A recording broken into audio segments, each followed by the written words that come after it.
It's December 8th, 2011. This is 508, a show about Worcester. Today on the show, Luna the dog. Hi. Hey, girl. Hi. Dog is petrified by camera. Hannah Converse. Hi. Brendan Melican. How are you? Also petrified. And I'm Mike Benedetti. Today on the show, we have a lot of things. This is a weekly program where we talk about the city of Worcester. We attempt to not insult your intelligence, and we attempt to cover the news without being boring. We might insult each other, though, inadvertently. We may insult other people's intelligence, but hopefully not you, the viewer. The big news. So the big news this week.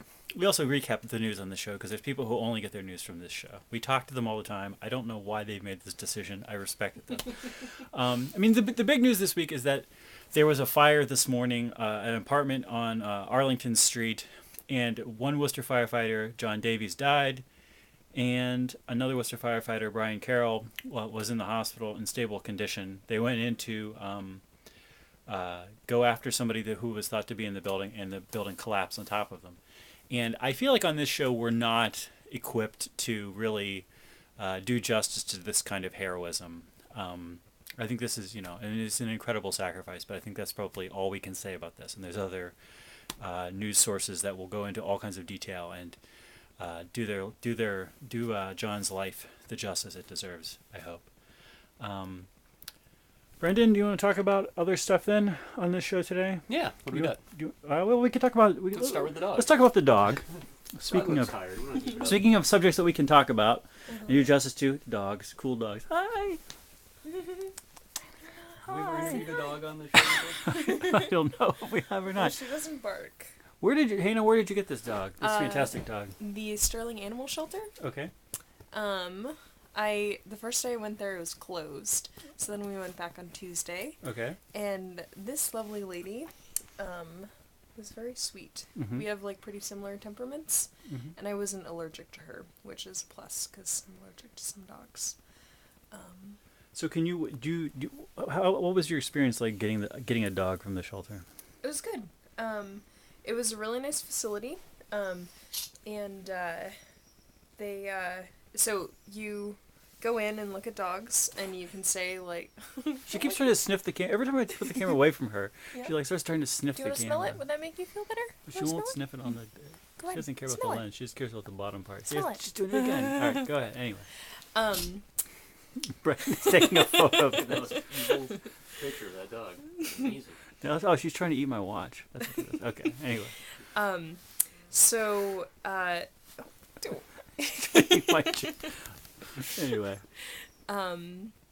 So I said that I wanted to spend some time with this one, and they have a nice, outdoor pen where you can spend, it's larger, maybe the size of this room. Mm-hmm. And you can just spend some time with the dog, see how you get along, yeah. And then I decided I wanted her, because she's great, it's Mm-hmm. a great fit, and started the application process.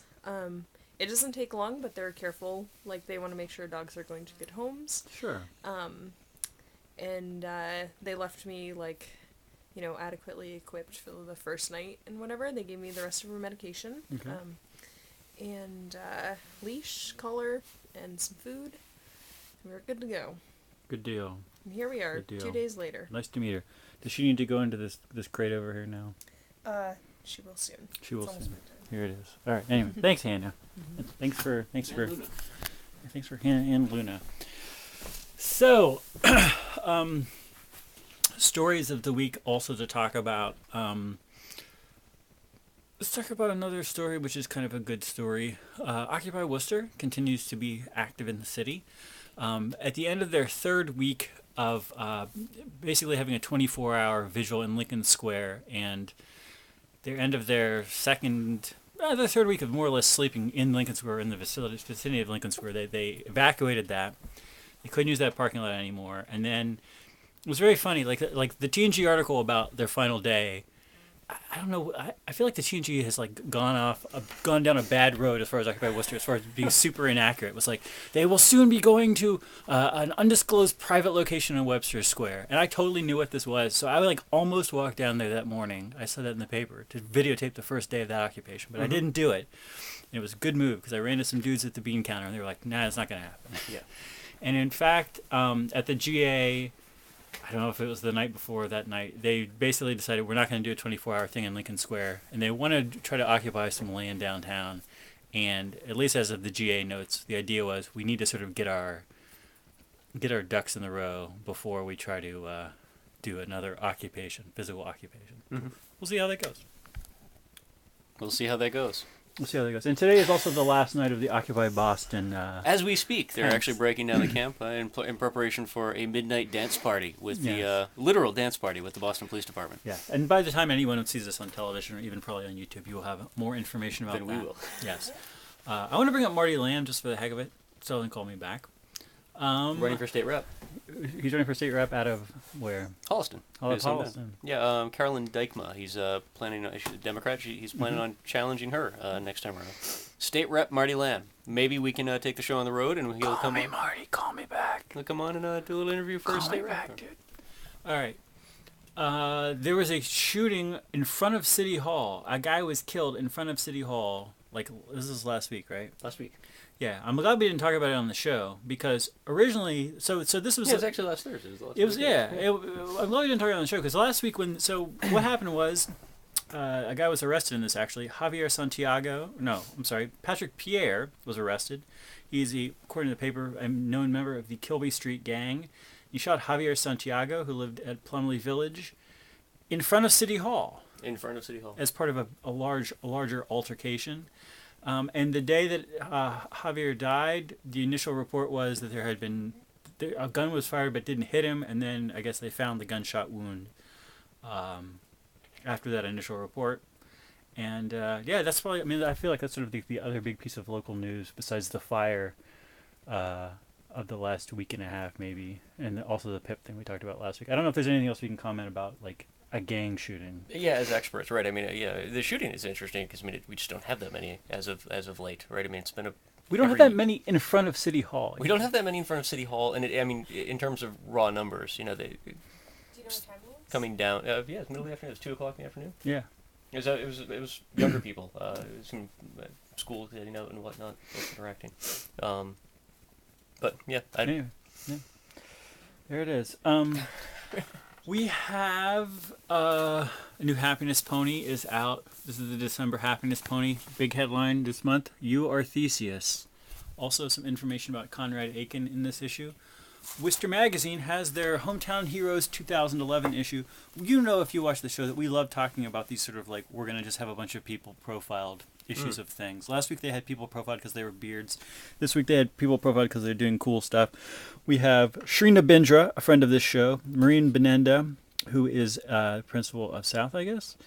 Alex Haralambades. I've never done a good job with his name, but he's another great guy. Let me tell you, as someone in the same way that I can make fun of Italians, I can make fun of people with long last names. That's a tough It's one. okay. Alex Haralambades, local poet. Carlos Garcia, who is a boxing coach, I think, at the Boys and Girls Club. Sarah Harold, a friend of this show.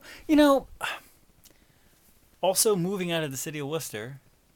This is just ridiculous. Worcester Magazine needs to use their power for good and say, if you're going to win an award for us, you have to sign a thing that you're going to stay in Worcester at least 6 months after winning the award. You can't just move the next week. It doesn't say whose hometown. It just says. I guess from her Worcester's Everyday Champions. Well, she isn't. Anyway. Yeah, Sarah Harold, best known for Woo Daddy At this Waffles. point, can we really complain? Also other stuff. A dog lover, also Sarah Harold. Chris Horton of the Anti-Foreclosure Task Force, doing a fantastic job these days. David LeBeuf, 508 Appearer, who has done a lot of election, trying to get people to vote. And Jim Wei-Lu, the outgoing director of the Art Museum. And there it is, Brendan. Heroes. Yeah, people who are doing good stuff. And two of them actually are in the same collective. Two of them are from the Butterside Down collective. Nobody from any of the other collective houses that I see. So all I got to say is, Distant Castle, Firehouse. What's up? Starship X. Step up, people.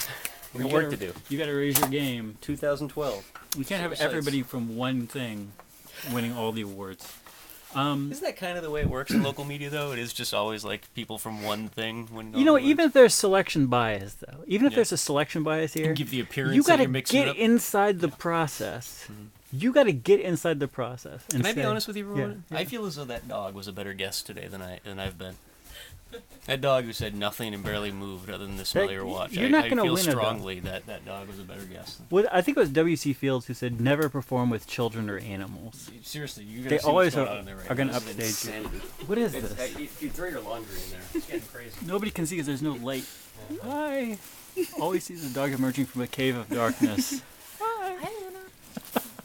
Too shiny. Spin around in circles. Dogs rule. It's on a spin cycle. Okay. I want to talk.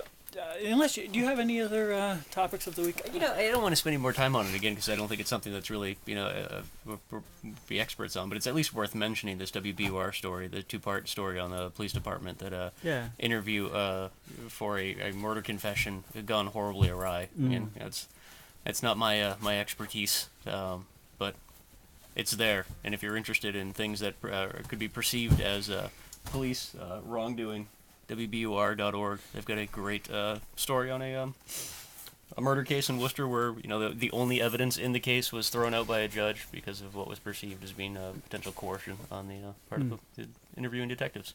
That's all I got. There you go. That is an interesting story. I want to talk about something we probably should have talked about weeks ago, which is to review our election coverage. And I'm thinking about this. So our election coverage, we sort of attempted to do this extremely issues-oriented coverage of the election, and focus on what are the issues that people wanted to hear. We spent months talking to people about what are the issues you want to hear the candidates discussing, and then the candidates who we were able to get on the show, we only asked them about those questions as well as how much they could bench and who's their favorite character on The Wire. And I don't know. I feel like it was mixed. I feel like we had very mixed results. I feel like. And actually, I was just reading that some people from NYU are working with the Guardian, the Manchester Guardian, to do, I guess, U.S. election coverage using this exact same principles for the upcoming election. The Guardian is apparently expanding their U.S. coverage and starting a U.S. website and stuff like this. That's good. Yeah, that tends to be where European press seems to be where I get most of my U.S. news now. So yeah. It'll be interesting to see it. So, I feel like our coverage was not really what it needed to be, though. I feel like we don't do enough. Well, this is we also. don't have enough hours of coverage. Anyway, go ahead. I think it's worthy to note that one, this is not our full-time job. Yes. So there's never enough time for preparation. Many weeks, it's not any kind of a job. It's not any kind of a job. So that said, I think it would be just as fair to say that while we may not have done an incredible job, the candidates running for office may also not have done an incredible job. Yeah. I mean, it's the questions that you were asking. I mean, you asked fairly and evenly to each candidate. Yeah.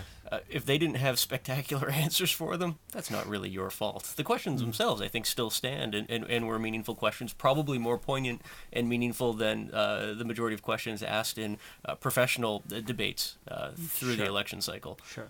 But it wouldn't be too hard on yourself. Well, I'm just There's always room for growth, though. I'm not just complaining just to complain. I'm just trying to sort of share. Yeah. I feel like what we learned. I felt like so we had 7 or 8 questions we would ask people, which worked out, which made an very easy half-hour interview with people. You would ask them 7 questions and they would answer them, and that was basically half an hour of a show. But I definitely got, some people said hey, it was really cool to watch these. I got a sense of who the candidate was because you're sort of getting them in half an hour, and we sort of try to put people. We sort of try to get people to be kind of real on the show and get a sense of where they're thinking and how they talk and how they go about things and what they're about. But definitely people also were I don't really get who this person is or where they stand on the issues. I got this comment about the Sarai Rivera interview. Yeah. And so for somebody like me who sort of worked on different things in District 4 for a number of years, and she was always around the things that I was working on, I was sort of okay, I know what she stands for and the issues that are important to her, etc. And I don't know that it necessarily came out in the interview. And there are some people who I think want to hear that kind of a thing. And yeah. I don't know. I almost feel like the thing to do would be to have less questions for a half-hour show. But that, again, going back to what I said a minute ago, I mean, Paul Clancy is leaving the city council today after 453 years on the city council, right? I mean, he was actually there before the city was chartered. Yes. He was already sitting in that seat. I have absolutely no idea what Paul Clancy stands for, other than the fact that he seems to be trying to impress upon the city that without him we will all be lost in the wilderness. Other than that thing that he's trying to do over these last couple weeks, no idea what he stands for. From week to week, it's just like one kind of speech, grandstanding sort of speech after another. So I mean, to say that like we didn't really learn that much from a newcomer. Well, all we know then is that they fit right in. That's true. Well, and the city council is like very into this whole like we're not going to do anything. They're all politically ambiguous. I mean, there's a handful of them that seem over the last couple of years more than ever. I think have attempted to take stands on things. You know, Rick Rushton and it was Joe Petty and it was Mike Germain and Joe Bryan did it for the Arizona. I think that I got those right. And I apologize if I didn't. But maybe it was Jeff Smith rather than Germain or Petty. Than Petty. Anyway, yeah, but so you have like Rushton and O'Brien, or sort of like predictably will take on some liberal causes, or just stand for something, even if it might be absurd.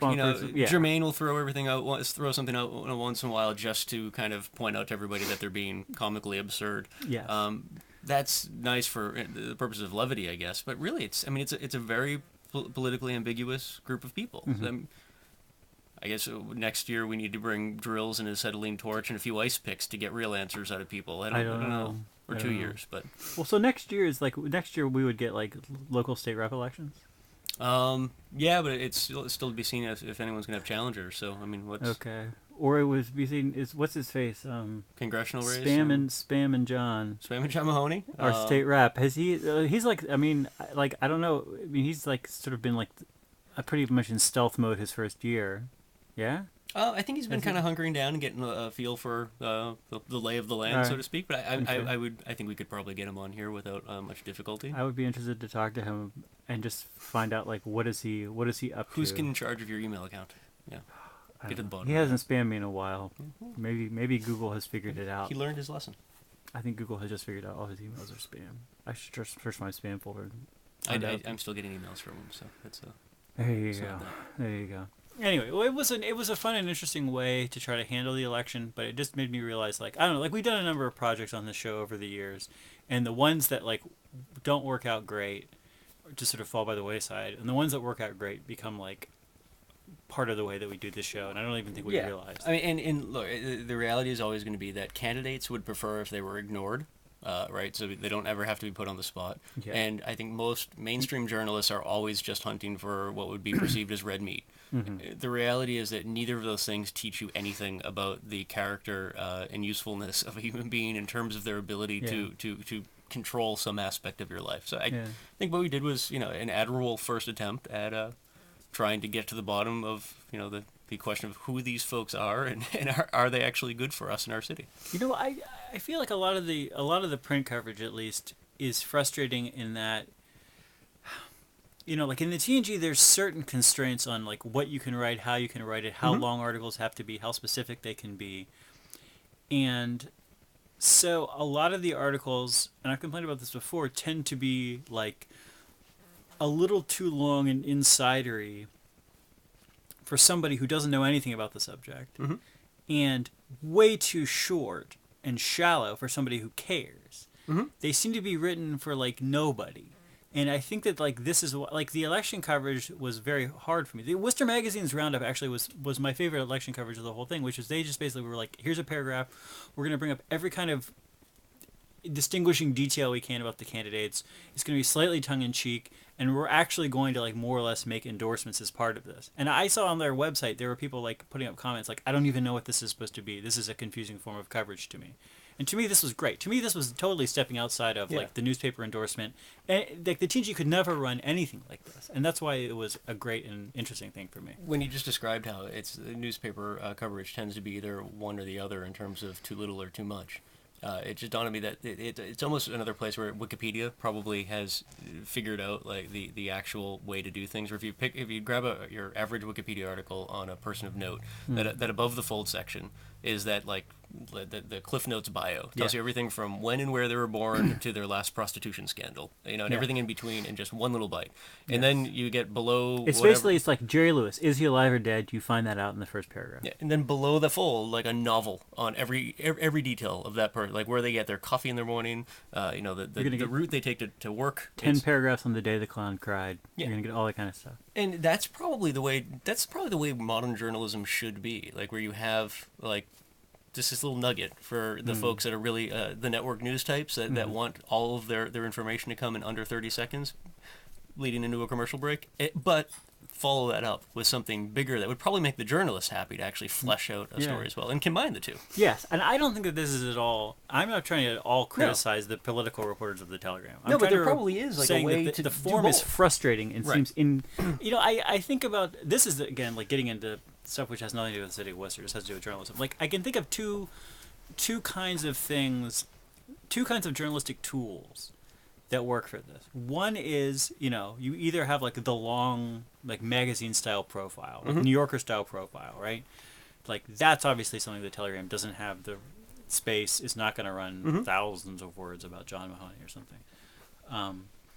And then the other thing is just like the regular like inverted pyramid style, which like if you've ever taken a college journalism class or high school journalism class, you've learned, which is like the first sentence is you answer all of the 5 questions of who, what, where, when, why, and how, and something else possibly which, in that first sentence, and then like you sort of build paragraphs after that of like the most important to the least important, and that's originally like a thing so that if the editor is trying to edit for space, he can just cut off paragraphs from the end, knowing that that's the least important information. Right. But people don't like writing this.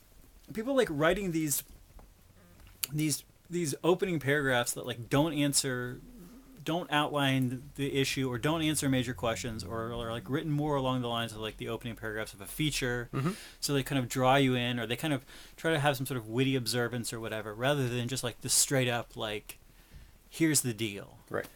And like that's that's the other tool that like for some reason, I don't know, they don't like using it as much as they should. Well, and there's probably something to be said for that in terms of knowing their audience as well too. Where if you are covering politics in Worcester, although you're always going to have the newcomers who are truly interested in Worcester politics and local politics in general, the majority of the electorate, the people who are actually following this stuff, tend to be pretty insidery to begin with. The folks who are paying attention probably do know a little bit of a background on the guy who's been sitting on the council for 435 years. Yeah. So you don't need to do that, really flesh out the who of that person. You can kind of jump right into the latest scandal or the absurd thing that they said last Tuesday night. Yeah, I don't even feel like it's... You know what, though? That's the thing, right? It's like, if they're going to have an article about, say, Mike Germain, right?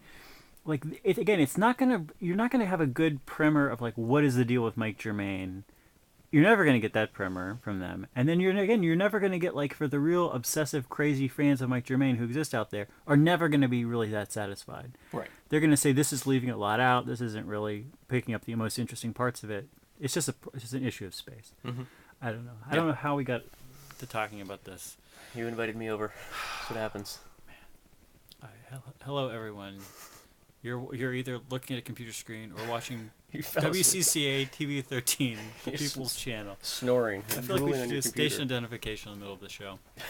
What else is going on in Worcester? I mean, it's kind of like getting towards the end of the year, so you think it's supposed to be not a exciting news time of the year. But again, just because of these unfortunate fatalities, it has been this week. I don't know. People are going to talk about the PIP thing. There's nothing to say about that either, in my opinion. I kind of get the impression that on a very high level, folks are kind of getting beaten up from all sides, just with the general chaos that is existing in the world as a whole. And it must be kind of hard to just kind of focus in on a lot of these local issues for any extended period of time, right? Like, I mean, you can't like look at the stock market without realizing what's taking place both here and abroad in terms of economies. There's like saber rattling, proverbial and literal, I guess, all over the world in terms of war. So yeah, I mean, it's probably just a bad time of year, not just because the year is winding down and things tend to get slow now, but because there's so much going on externally that's really hard to nail down. That's just frustrating from a focus. There's like major crises to try to follow that are more impactful than, say, pit bull muzzling issues. But do you really want to take your eye off the local issues at the same time? Can you afford to? I don't know. I don't even know what the local issues are. Brendan, thanks for being on the show. Thanks for having me. It's always a pleasure. We'll do better next week. We'll should bring back the dog. People should adopt a dog for Christmas. I don't know. People should adopt a dog for a TV show host. They're great. Hey. Especially if somebody has a parrot. That's what we need. 508 viewers, if you have a parrot, we need to play for exactly this could be our next project. It would be interviewing pets about local issues. It would be adorable. Not informative, but way more adorable than the Telegram. So we would have, at least there we could beat them. We need a rambunctious monkey in a diaper and a parrot. Oh! All right, let's end on that note. We'll see you next week.